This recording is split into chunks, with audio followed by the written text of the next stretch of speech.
que has destinado el día de hoy, Señor, para aprender más de ti, conocerte más a ti, Señor. Te lo pedimos en el nombre de tu Hijo Jesús. Amén. Muy bien. ¿Se acuerda que vamos a ver el día de hoy? La semana pasada ya les había dicho. Vamos a ver si pusieron atención.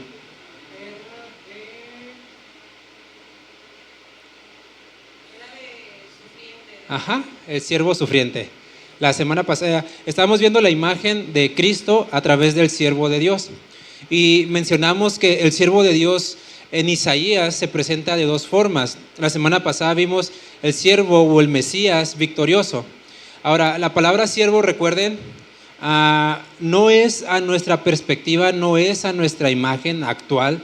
Un siervo actualmente, pues, es alguien que a lo mejor recibe un salario, ¿no? Es alguien que es más que nada como un trabajador. La referencia de esa época es meramente un esclavo. ¿Sí? La traducción literal textual es esclavo.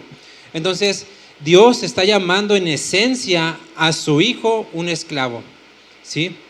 Recuerden también, esta figura de esclavo no tiene que ver con un sometimiento de parte de Dios, sino con más bien la rendición del hijo para decir: yo quiero ser un esclavo por amor. ¿Sí? No es la imagen de un esclavo que está aprisionado y que no lo dejan hacer lo que quiere, sino aquel que dice: sabes que yo quiero servirte, yo quiero rendirte mi vida, yo quiero ofrecerme a ti como un esclavo. Esto lo vemos en Hebreos cuando vemos esta pequeña charla en la Trinidad, donde el Hijo dice: tú me has preparado un cuerpo y yo voluntariamente me ofrezco. ¿Sí? Es de él donde tomamos esta idea del siervo sufriente, porque así como aquel siervo pues representa victoria, representa lo que vimos la semana pasada, que en él realmente ya vencimos al mundo, ¿sí? Que en él todos los problemas, todas las situaciones adversas, todo lo que enfrentemos, ya tenemos la victoria. ¿Por qué? No es porque seamos los mejores, no es porque seamos los más dignos, sino porque estamos con aquel que lo merece todo, con aquel que ya venció. Y hoy vamos a entrar a una parte que es un eje central, ¿sí? Un eje central que es, vamos a decirlo así, es la parte más evangelística, es el centro del evangelio en el Antiguo Testamento. Es la parte donde se nos narra toda la obra de Cristo, su persona, su misión, su capacidad divina de resistir, de amar, de otorgar misericordia, de otorgar gracia. Hay quienes han llamado a Isaías el quinto evangelio. ¿Sí? Tenemos 4 evangelios que hablan acerca de la vida de Cristo. Pero esta parte de Isaías habla de una forma tan clara, tan, pues así que iluminada respecto a Cristo, que dices: aquí está condensado el evangelio en el Antiguo Testamento. Aquí está la obra de Cristo. Y parece como un erudito decía, parece como si Isaías hubiera estado escribiendo abajo o a los pies de la cruz, viendo todo pues de forma física, de forma presencial, porque pues está de forma muy, muy clara plasmada la esencia del evangelio, la esencia de lo que Cristo hizo en Isaías. Y esto es en la imagen del siervo sufriente, el cual lo encontramos en Isaías 53. Sin embargo, esta imagen del siervo sufriente, de hecho, usted puede verlo en el título, si tiene su Biblia, puede ver que en el título pone el siervo de Jehová, en otra parte ponen el sufrimiento del siervo de Jehová, en otras partes creo que sí ponen tal cual el siervo sufriente. Sin embargo, digamos que la narración de este cántico, porque realmente es un cántico de los que les había mencionado que eran los cantos del siervo, ese cántico empieza atrás, no en Isaías 53, sino en Isaías 52. Y ahorita lo vamos a leer todo, y mi intención en este caso no es centrarme en ir parte por parte viendo todo, sino que veamos el panorama completo, porque es un versículo que estoy seguro Lo hemos escuchado. Algunos a lo mejor lo habrán leído, otros a lo mejor habrán escuchado ya algún sermón, alguna prédica acerca de él. Entonces mi intención no es irme como lo hacemos regularmente a veces, versículo por versículo, viendo en esencia, sino tomar un panorama completo, porque de aquí yo he visto a maestros que sacan libros enteros, porque es, repito, un evangelio totalmente condensado ahí. Y si nosotros nos metemos ahí de lleno, pues realmente vamos a sacar y sacar y sacar y sacar. Entonces, acompáñenme a Isaías 52, 13. De hecho, bueno, en el título de la Reina Valera sí dice sufrimientos del siervo de Jehová.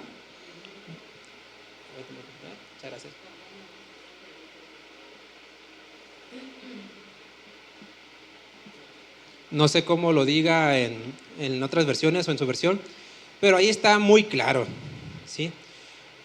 Y vea, pone el título, ¿no? Sufrimientos, pero inicia con una declaración más allá del sufrimiento. Vamos a leerlo todo y nos vamos a chutar, ahora sí que todo eso y todo el capítulo 53. Ponga atención en cada palabra, ponga atención en cada verso, ponga atención, abra sus oídos, pero sobre todo abra el corazón, porque la intención que yo espero sea del Espíritu es llevarnos a ver el panorama completo y realmente ponernos como si estuviéramos viendo eso, ¿sí? Porque nuestra respuesta, ponga atención en esto, nuestra respuesta hacia eso que vamos a leer realmente define si somos cristianos o no. Nuestra respuesta a esto que vamos a leer va a marcar mucho de en dónde está el afecto, el amor de mi corazón. Amén. Inicia diciendo, y este es, repito, Dios hablando. He aquí, mi siervo será prosperado, será engrandecido y exaltado y será puesto muy en alto. Y dice, ¿cómo se asombraron de ti muchos? Pero no de la forma que nosotros pensaríamos. Dice, de tal manera fue desfigurado de los hombres su parecer, y su hermosura más que la de los hijos de los hombres. Así asombrará él a muchas naciones. Los reyes cerrarán ante él la boca, porque verán lo que nunca les fue contado y entenderán lo que jamás habían oído. Capítulo 53 dice, preguntando, ¿quién ha creído a nuestro anuncio? ¿Y sobre quién se ha manifestado el brazo de Jehová? Y responde, subirá cual renuevo, cual raíz delante de él. Y como raíz de tierra seca, no hay parecer en él, ni hermosura. Lo vamos a ver, pero sin atractivo, para que lo deseemos. Despreciado y desechado entre los hombres, varón de dolores, experimentado en quebranto, y como que escondimos de él el rostro. Fue menospreciado y no lo estimamos. Ciertamente llevó él nuestras enfermedades y sufrió nuestros dolores, y nosotros le tuvimos por azotado, por herido de Dios y abatido. Mas él herido fue por nuestras rebeliones, molido por nuestros pecados. El castigo de nuestra paz fue sobre él, y por su llaga fuimos nosotros curados. Todos nosotros nos descarriamos como ovejas, cada cual se apartó por su camino, mas Jehová cargó en él el pecado de todos nosotros. Angustiado él y afligido, no abrió su boca, como cordero fue llevado al matadero, y como oveja delante de sus trasquiladores, enmudeció y no abrió su boca. Por cárcel y por juicio fue quitado, y su generación, ¿quién la contará? Porque fue cortado de la tierra de los vivientes, y por la rebelión de mi pueblo fue herido. Se dispuso con los impíos su sepultura, mas con los ricos fue en su muerte. Aunque nunca hizo maldad, ni hubo engaño en su boca. Con todo eso, Jehová quiso quebrantarlo, sujetándole a padecimiento. Cuando haya puesto su vida en expiación por el pecado, verá linaje, vivirá por largos días, y la voluntad de Jehová será en su mano prosperada. Verá el fruto de la aflicción de su alma y quedará satisfecho. Por su conocimiento justificará mi siervo justo a muchos y llevará las iniquidades de ellos. Por tanto, yo le daré parte con los grandes, y con los fuertes repartirá despojos. Por cuanto derramó su vida hasta la muerte. Y fue contado con los pecadores, habiendo él llevado el pecado de muchos y llorado por los transgresores. Si nuestro entendimiento fuera iluminado, con leer eso sería, ya, vámonos. No hay más que decir.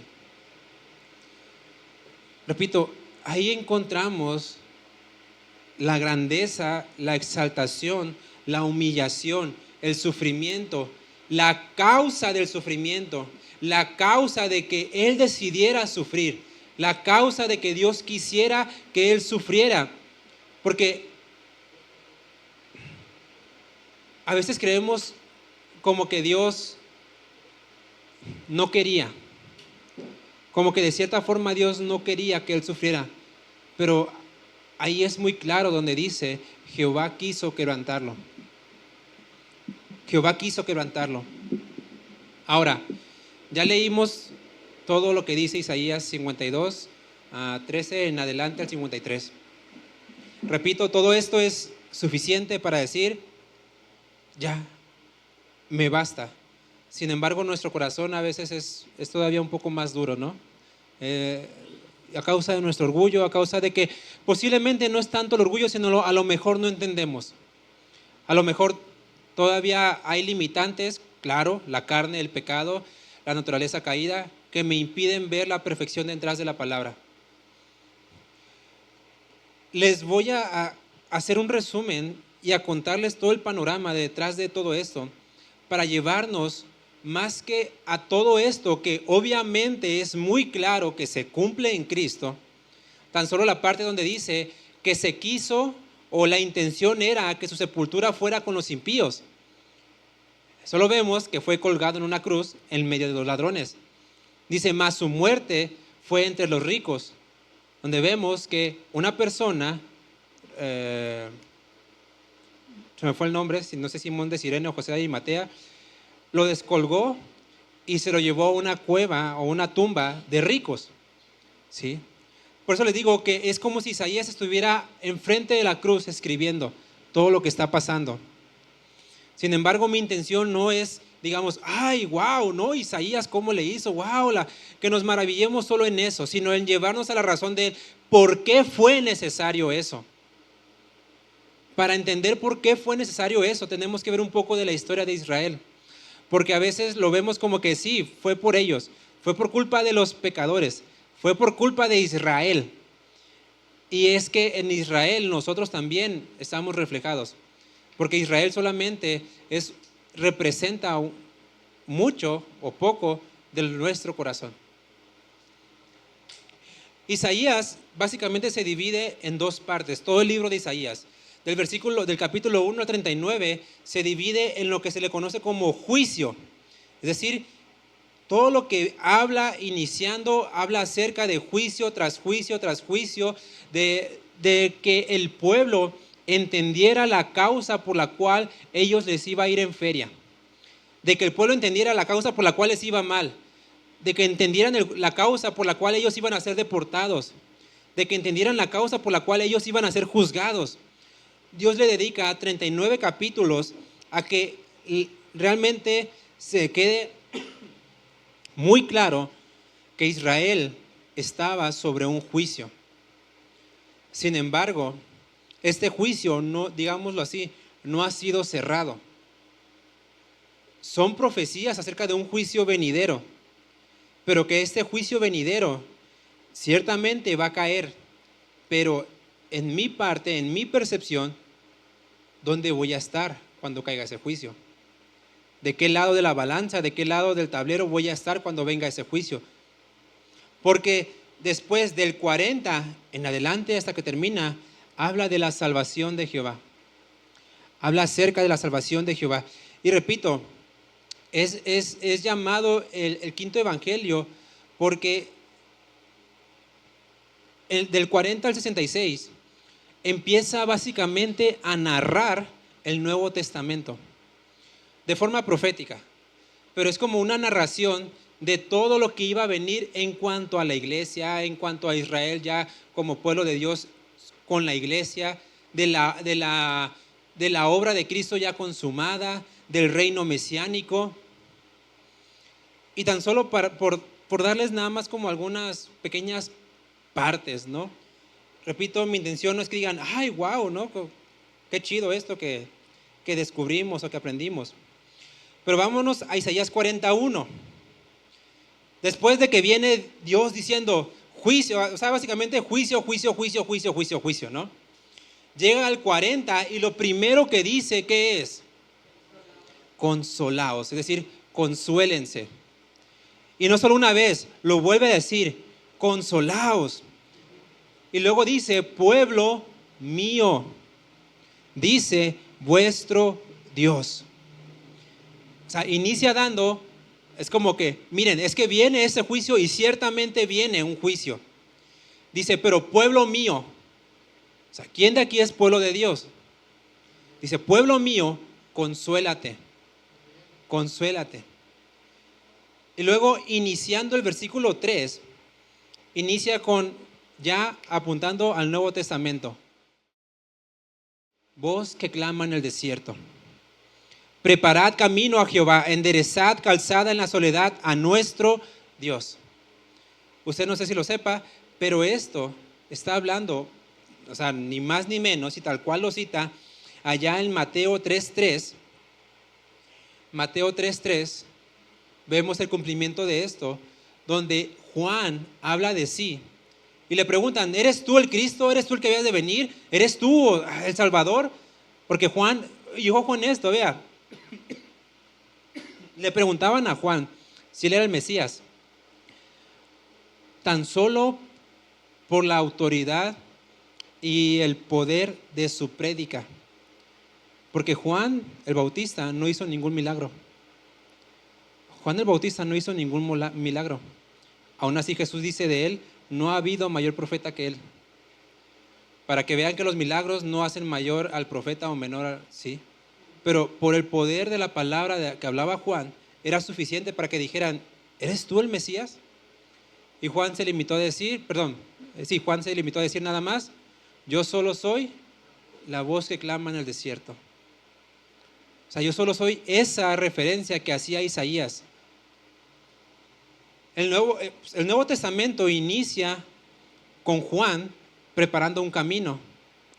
Y el capítulo 40, de donde vemos que inicia la salvación para Israel, inicia con esta profecía, voz que clama en el desierto. ¿Sí? Vamos a decirlo así, que empieza a trazar este paralelo del Nuevo Testamento.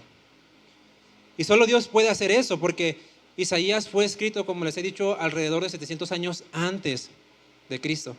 O sea, 700 años antes de la consumación de la obra de Cristo, Dios le estaba dando a Isaías una condensación del Evangelio muy, muy, muy clara. Y si nos vamos al capítulo 65 de Isaías, donde ya va llegando al final,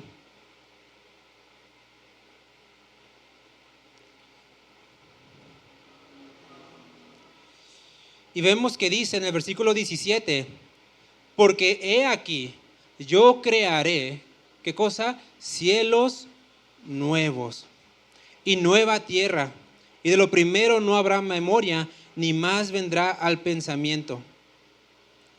Habla de una nueva tierra, de un nuevo cielo. ¿Y con qué cierra, repito, o con qué cierra el Nuevo Testamento? Con Apocalipsis, llevándonos, mostrándonos los cielos nuevos y la tierra nueva. ¿Sí? Es porque, repito, Dios, su plan, su salvación, no es como que, se me ocurrió, ay, ¿ahora qué hago? Pues ya no me hacen caso, ya no me quieren, ya no me adoran. ¿Qué hago? ¿Qué hago? No, 700 años atrás, Dios ya había dicho, miren, inicia así, es así, transcurre y termina así. Y esto se lo está diciendo a Israel. Ahora, en medio de esta salvación, en medio de la voz que iba a preparar el camino, en medio de los cielos nuevos y tierra nueva, nos habla de alguien que iba a sufrir, de un siervo sufriente. Repito, vamos a decirlo así, del esclavo de Dios. Sin embargo, para los judíos, esta imagen del Mesías que iba a sufrir no les cuadraba mucho, porque recuerden que vimos la semana pasada, teníamos la imagen del Mesías que iba a reinar, que ya había ganado, que iba a venir a someter a sus enemigos. Y esto obviamente viene con la promesa hecha a David, es decir, en tu simiente vendrá un rey justo, un reinado justo. Ellos esperaban, no tanto, y ojo en esto, los judíos, y quiero que realmente se nos meta esto en la cabeza porque a veces así vivimos. Los judíos no querían, no esperaban un salvador, esperaban simplemente un rey justo. O sea, su esperanza era, sí, que venga el Mesías, no a salvarme como yo quiero ser, como tengo que estar salvado, sino que venga a reinar justamente sobre los enemigos y yo con él en su reino para tener paz. Si ve la imagen del judío respecto al Mesías, no era la imagen propia de un salvador, sino de alguien que venga a ejercer un gobierno justo. O sea, nosotros estamos en un país que tiene pues ya la mala fama de que ha habido mucha corrupción, ¿no? Entonces, ciertamente dentro de nosotros, pues como que decimos, ¿no? Que venga ya un presidente bueno, que venga ya un gobierno que sea justo. Y con eso casi diríamos, ya me doy por satisfecho, ¿no? Pero, ¿qué cree? O sea, ellos esperaban del linaje de David un rey justo. Ahora, la situación en la cual Isaías profetiza acerca de él era en un contexto con uno de los reyes, o con el rey más bien de Judá, con el más pagano de todos. ¿Por qué? David no era ese rey justo. Él cometió pecado, adulteró, ¿sí? O sea, pecó. Luego podrían pensar, ok, en su hijo. Y ciertamente hubo paz, riqueza, Israel fue prosperado de una forma sorprendente. Sin embargo, vemos al final de los días de Salomón, o bueno, no al final, más o menos a la mitad de su vida, donde su corazón se desvió. ¿Sí? Su corazón se desvió y permitió la idolatría, permitió muchas cosas a causa del amor hacia las mujeres. Entonces dirías uno, bueno, ese no fue el rey justo. Pues vamos con el que sigue. Roboam. ¿Qué pasó con Roboam? El orgullo de su corazón hizo que se dividiera el reino. Y ahora quedó el reino del sur y el reino del norte. ¿Sí? Y vemos que quedó el reino del sur con pocos reyes que temieron a Jehová. Sin embargo, no fueron completamente justos. Y vemos con el reino del norte que ahí sí, ni uno, ni siquiera uno, como que dijo yo sí tengo temor de Jehová, ni uno. Había poquita más luz en el reino del sur. Sin embargo, ninguno fue totalmente justo. Entonces, repito, Isaías empieza a profetizar con el rey Manasés. El rey Manasés es hijo del rey Ezequías. El rey Ezequías fue aquel que dijo, Dios le dijo a través de Isaías, ordena tu casa porque vas a morir. Ezequías le dijo, no, dame chance, más tiempo, porque no, mira, tengo un montón de cosas que hacer. El punto es que en ese tiempo concibió a Manasés. Y Ezequías muere, queda Manasés en su lugar, pero Manasés, dice la escritura, que llevó a Israel, bueno, más bien al reino de Judá, los llevó a pecar de tal forma que ni aún los del mundo, ni aún las regiones extranjeras, ni aún los cananitas que sacaron de esa tierra habían hecho tal perversión. O sea, Dios compara a su pueblo, a su especial tesoro, y le dice, ustedes, o sea, se portaron peor que los paganos que no me conocen. Pero dice que la responsabilidad cayó sobre Manasés. O sea, dice que él llevó al pueblo de Israel a pecar de esa forma. Y fue en esa temporada donde fueron deportados. Ahora vean, como judío, esperando un rey justo, y ves todo esto, y de pronto te hallas con el rey más malo de todos, con el rey más perverso de todos, es en el medio de eso donde Dios envía esta palabra. Y dicen, esperen, o sea, es que no es como ustedes piensan. No es la imagen que ustedes piensan. No es el rey justo o este rey que ustedes esperan. No es así la cosa.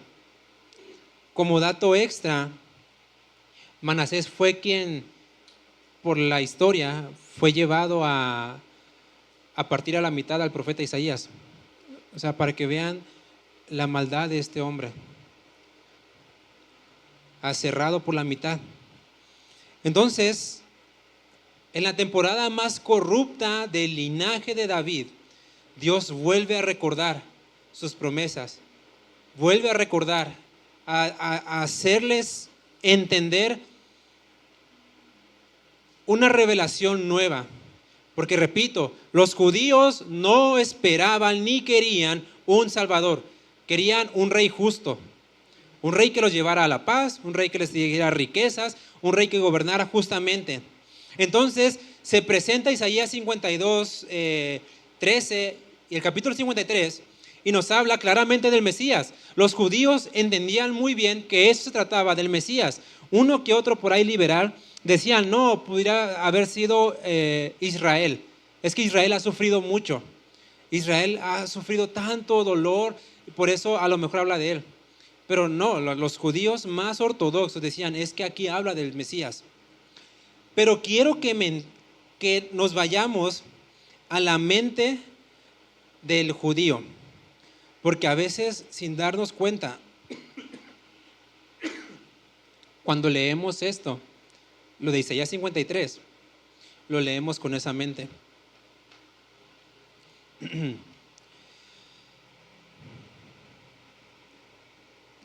Medita en su corazón, así esta pregunta, ¿qué significa para mí lo que leímos acerca de Isaías 53?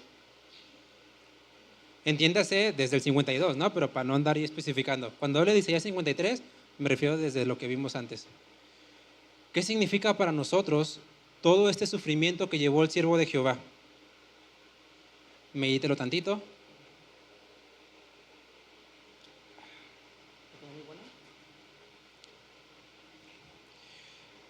Porque dices, ok, wow, qué chido la historia, cómo Dios profetizó, cómo Dios hizo esto. Ah, qué padre, ¿no? Dios se la rifó. Punto extra para el Señor.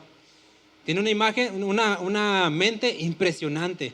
Wow, ¿quién entenderá la mente del Señor? Y nos quedamos solamente asombrados por lo que dice la Escritura, que dice asombrará. Y realmente asombra la exactitud con la cual Dios habla y describe las cosas. Pero, ¿qué significado trae para mí?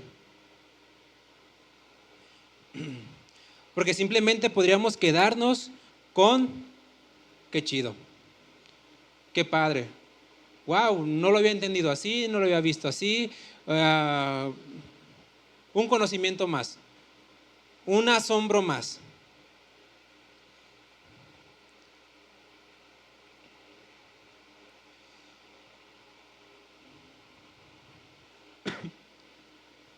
Pero vea esto, en la mente del judío, cuando él leía este siervo sufriente, este padecimiento, su percepción, y ponga atención en esto de verdad, si de todo el mensaje ya se le borró el disco duro, quédese con esta percepción para que no nos corra el riesgo de caer en eso.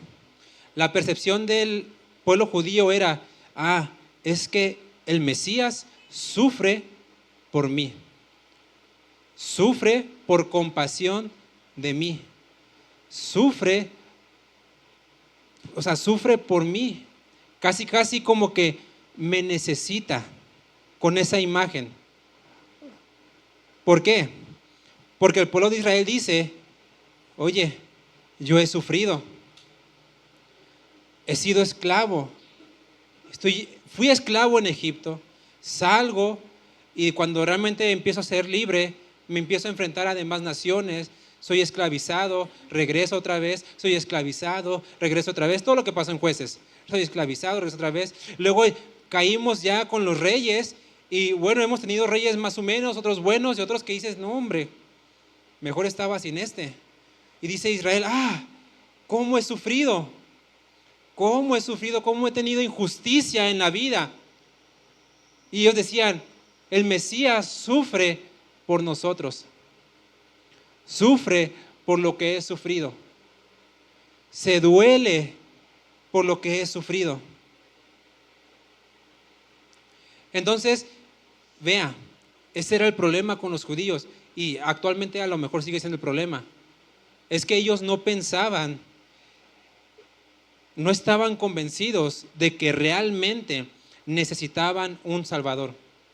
Ellos estaban convencidos de que necesitaban un rey justo, un rey que se compadeciera de ellos, un rey que mirara por este Israel pobre, este Israel que sufre.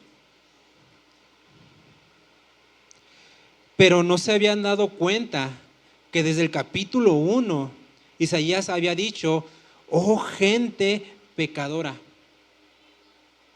Porque ¿qué creen? Los judíos, Israel, decía, a ver, yo tengo la ley de Dios, yo tengo la religión, yo tengo los sacramentos, yo tengo los sacrificios, estoy bien. Y aún así sufro, entonces Dios sufre por mí, por eso va a enviar un rey justo para gobernarnos y que haya paz. No sé si me va entendiendo a lo que voy, pero es que Israel no se veía como gente pecadora. Ellos se veían como los mártires, como los que yo sufro, yo sufro, y como yo sufro, pues el Mesías sufre por mí. Esa era su percepción. Por eso ellos no vinculaban a un Mesías que muriera, un Mesías que genuinamente sufriría, pero no por la razón que ellos creían. Por eso con Cristo chocaron. Y a lo mejor entendemos un poco más del por qué chocaron. Porque los fariseos decían, es que yo cumplo la ley. Es que mira, ni el mosquito se me mete a la boca. O sea, yo al derecho y al revés estoy limpio. ¿Por qué vienes tú a decirme que necesito ser salvado? ¿De qué? Yo lo que necesito es un gobernante que me quite la opresión de los romanos y que gobierne justamente. Pero yo salvado, en esencia, ¿de qué? Sin embargo, repito, en todo el juicio, Isaías capítulo 10, versículo 16, vaya conmigo, Dios ya les estaba hablando al pueblo de Israel. Ya estaba preparando, ya les estaba diciendo, a ver, entiendan, no están sufriendo de oquis. O sea, el sufrimiento que tienen lo tienen bien merecido, en pocas palabras. Pero Dios les dice al pueblo de Israel, lávense, límpiense, quiten la iniquidad, el pecado de sus obras de delante de mis ojos. Y Dios le dice, dejen de hacer lo malo, aprendan a hacer el bien. Dejen de hacer lo malo y hagan lo bueno. Busquen el juicio, destituyan al agraviado, hagan justicia al huérfano, amparen a la viuda. Y luego dice el Señor, y ojo en esto, dice el Señor al pueblo de Israel, vengan luego. Este luego no es como que primero háganlo en sus fuerzas y después vengan conmigo. Este vengan luego es vengan ya. Sí, o sea, vengan ya. Vengan luego, dice Jehová, y estemos ¿qué? A cuentas. ¿Por qué estarían a cuentas si Israel no ha hecho nada malo? O sea, vea, esta es la mente del judío. Yo no he hecho malo, a ver, yo estoy cumpliendo con los sacrificios, yo estoy cumpliendo con la ley, yo estoy cumpliendo con lo que tú me dices, porque Dios les había dejado la ley. Yo estoy cumpliendo, Señor. ¿Por qué me dices a mí, ven y estemos a cuentas? Si estoy bien. Y Dios le dice, si tus pecados fueran como la grana, dice, como la nieve, serán emblanquecidos.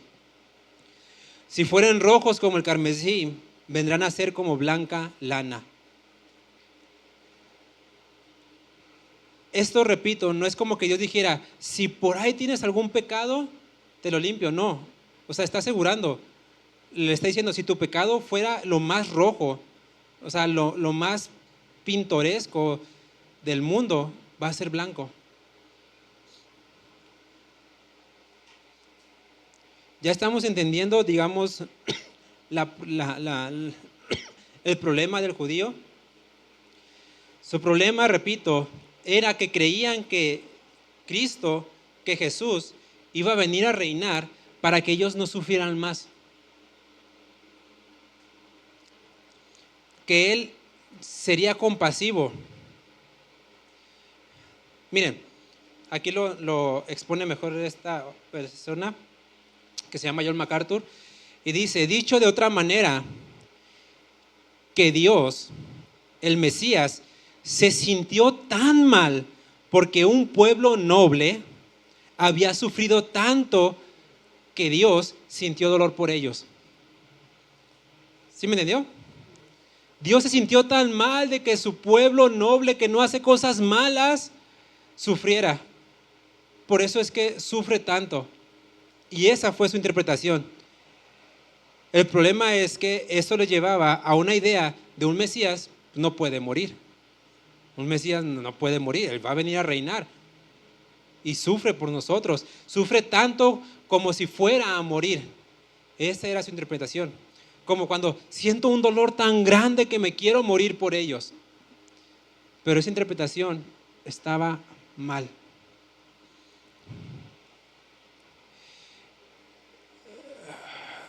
Y ojo en esto, porque eso le pasó a Israel. Pero, ¿qué de nosotros? Porque Israel no está lejos de nosotros.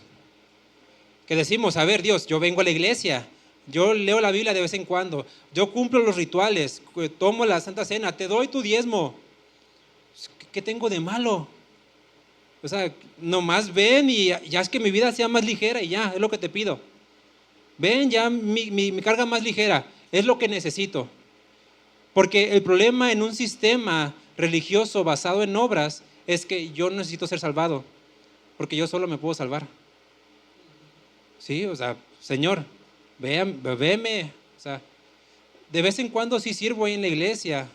Pues todos tienen fallas, ¿no? Pero pues todos tienen fallas. Y empiezo como a querer compensar unas cosas por otras. Para decir, no soy tan malo, no soy tan malo. Lo único que necesito es que tú vengas a poner orden para vivir bien. ¿Y qué pasamos? Con el pensamiento judío lo mismo. Yo no necesito ser salvado. Necesito solamente que hagas tu trabajo bien. Eso es lo que básicamente le decimos a Dios. Yo no necesito que me salves. Necesito que simplemente vengas y pongas orden en el mundo que tú creaste. ¿Sí? O sea, medite sin irnos lejos. Yo sé que muchas veces ese ha sido nuestro pensamiento. A lo mejor no en esas palabras. Yo se lo exagero mucho. ¿Sí? Pero en nuestra intención, muchas veces ese es el pensamiento. Señor, yo soy bueno. Yo soy bueno, no digo malas palabras, sí me enojo a veces, pero ¿quién no se enoja? Y ¿quién no comete como que, ay, por ahí se me salió, pero pues estaba enojado? O sea, ¿quién no se le sale? Pero yo soy bueno, Señor. Sí, o sea, así que por favor, haz tu chamba, ¿no? O sea, arregla mi familia, arregla mis problemas, arregla lo que tenga.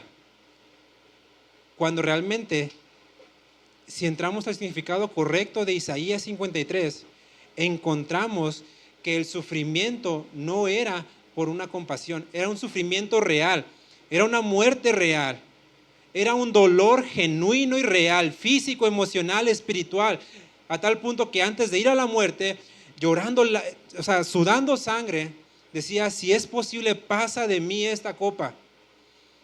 Un Mesías en debilidad, diciéndole al Señor, si se puede, o sea, fíamela, perdónamela, porque yo no tengo que morir por ellos.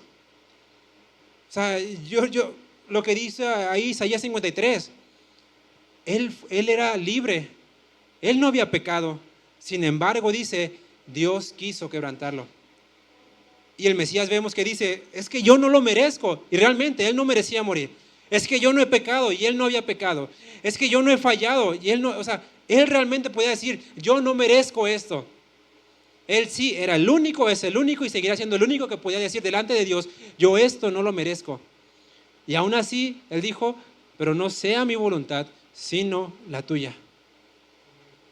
Sino la tuya.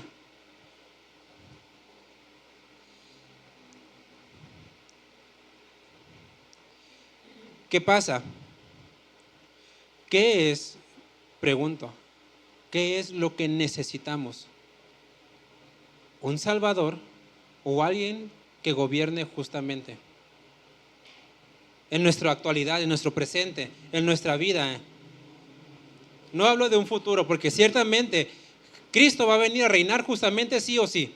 Eso sí va a pasar, quieras o no quieras. Lo creas o no lo creas, va a pasar.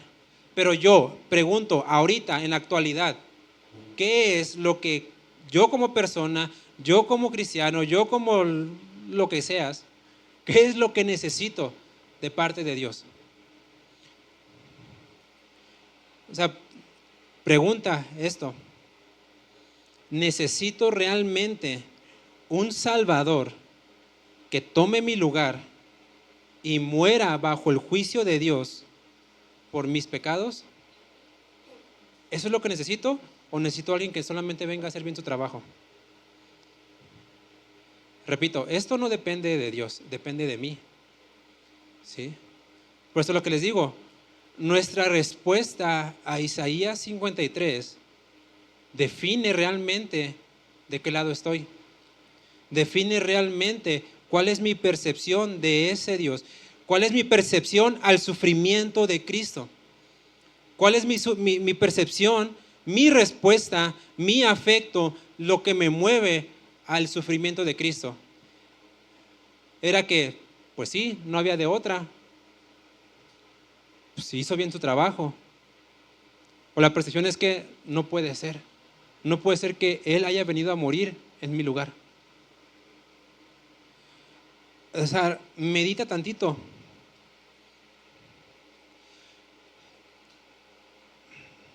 Hechos 8. Felipe el evangelista va de camino y se encuentra con un etíope que está leyendo precisamente una porción de Isaías 53.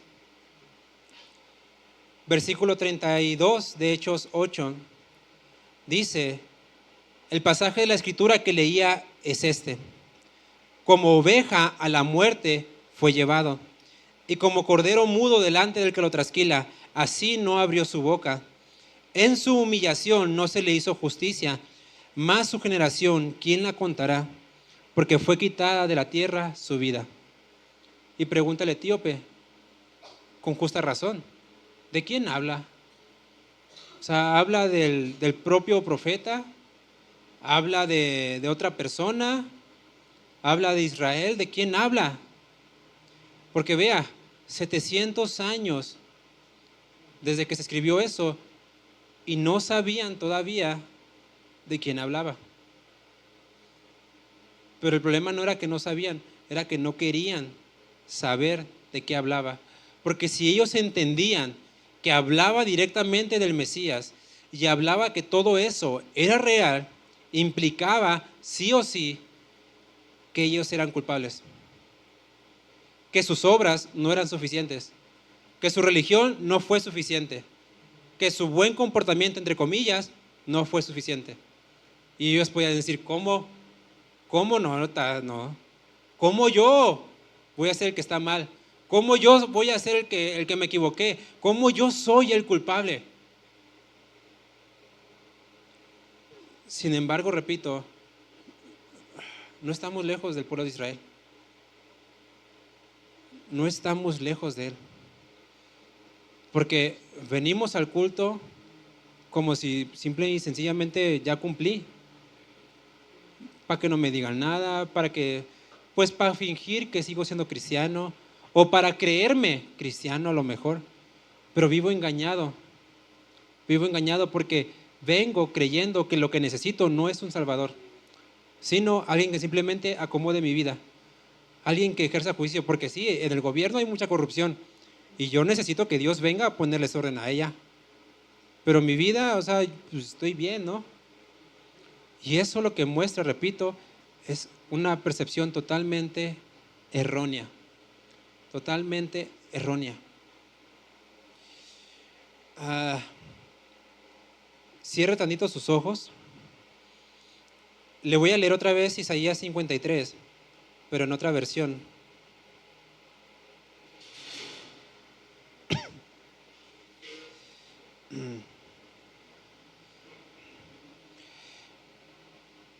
Y repito, nuestra percepción, nuestra respuesta a esto que vamos a escuchar, que es la palabra de Dios, define mucho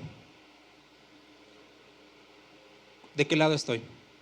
Fuera de, y ojo en esto, fuera de las obras, fuera de que, no, pero es que yo sí me porto bien, fuera de eso, mi afecto, mi respuesta, en esencia de mi corazón a esto, define realmente si soy hijo de Dios o no. Y dejemos de lado, realmente quitemos de la báscula, es que yo ya me bauticé, es que yo participo en la comunión, es que yo vengo a la iglesia, es que yo ofrendo, es que yo hago esto, y es que yo lo otro, es que yo...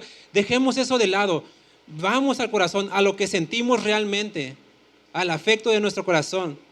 Isaías dijo, nadie ha creído a nuestro mensaje, nadie ha visto el poder de Dios. El fiel servidor creció como raíz tierna en tierra seca. No había en él belleza ni majestad alguna. Su aspecto no era atractivo ni deseable.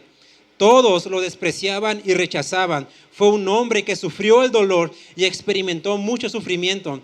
Todos evitábamos mirarlo.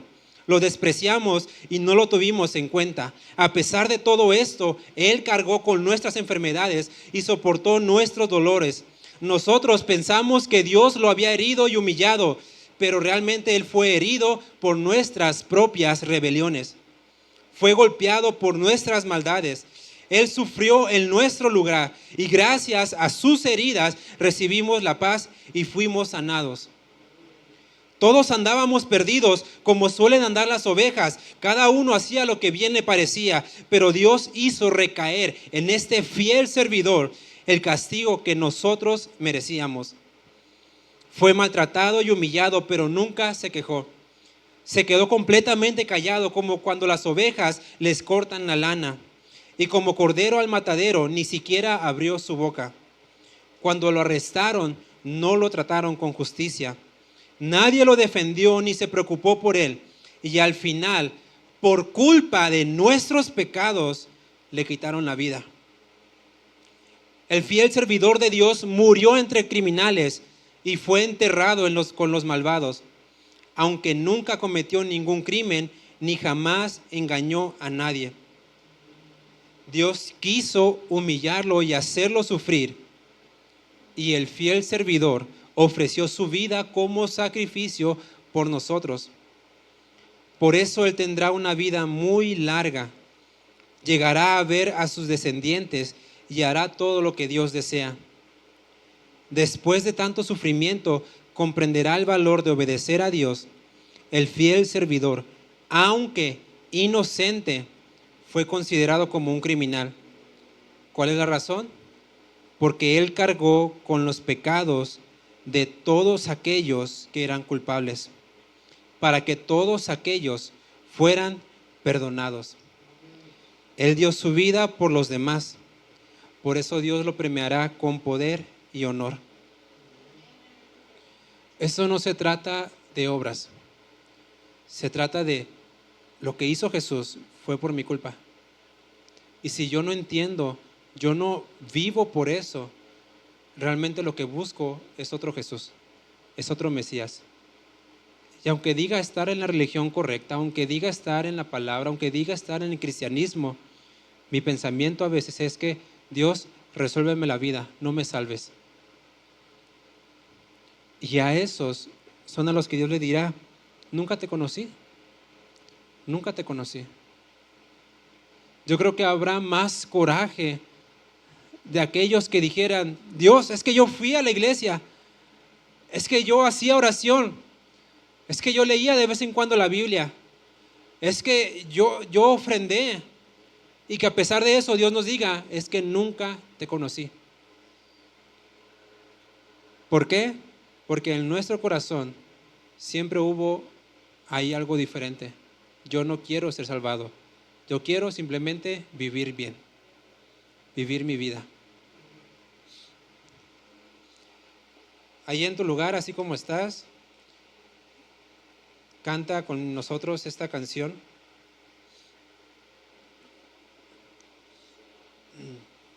Yo sé que a lo mejor sí te la sabes, si no te la sabes, escúchala. porque realmente velo como una oración. Es una necesidad que tenemos.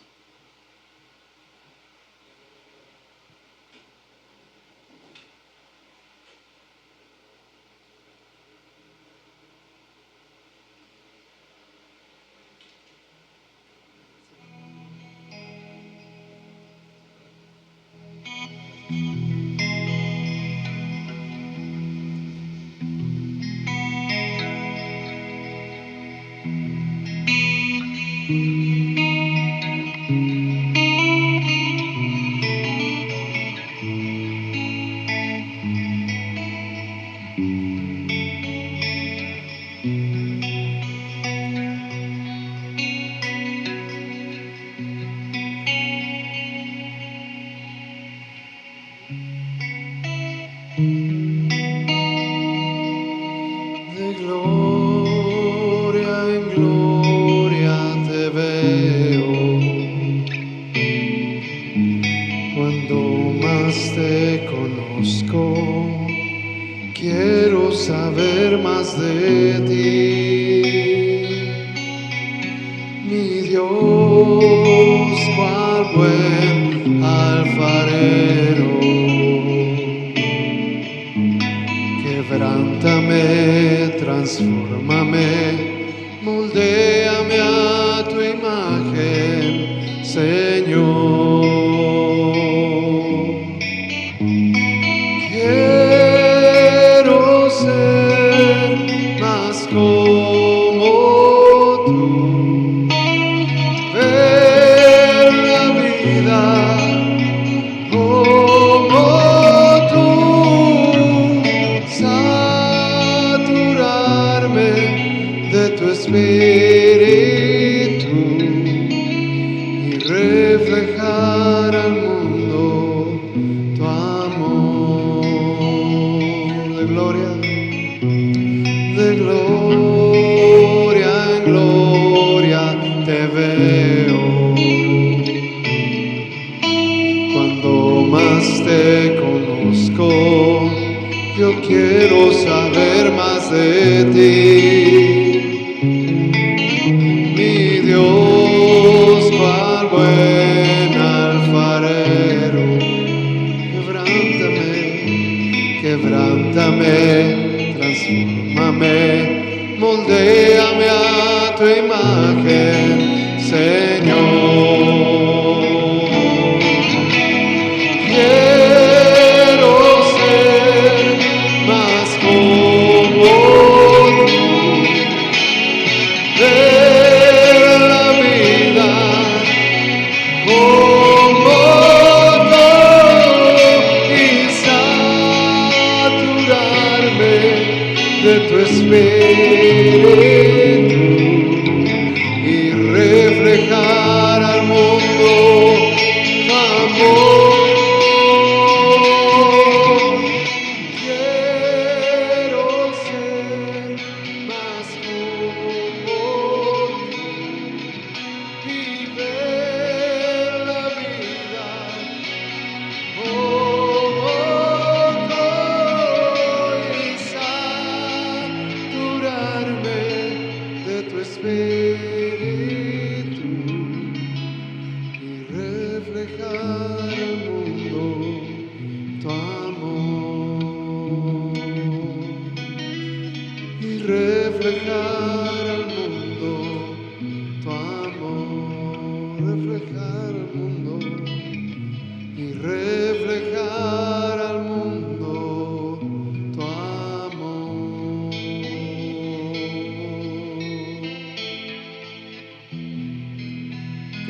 Queremos ser más como tú, Señor.